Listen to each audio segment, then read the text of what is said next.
There was a tax to being the nice one, and often that cost was being silent, was turning down the volume on my voice. So my book is called The Price of Nice: Why Comfort Keeps Us Stuck in 4 Actions for Real Change.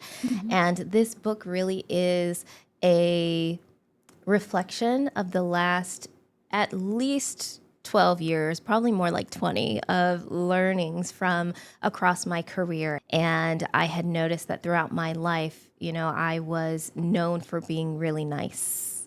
And I was known for, being someone who wasn't difficult, someone who wasn't a challenge to work with, someone who was never angry.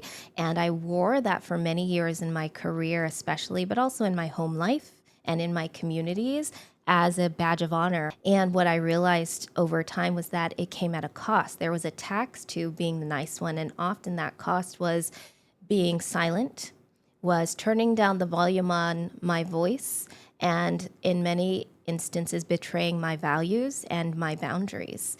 And that was a cost I didn't want to pay, and it certainly was a cost I didn't want my daughter to pay in her life. And I didn't want to raise her up in this world to be someone who had to sacrifice their voice, their volume, or their values, much like I had. And so I wrote a whole book about that. That being said, where can we find the book? Because it's coming out. October 28th, 2025. And you can find the book, all of my speaking engagements, my book tour, podcasts like this that I'm participating in at amirabarger.com. Everything is there.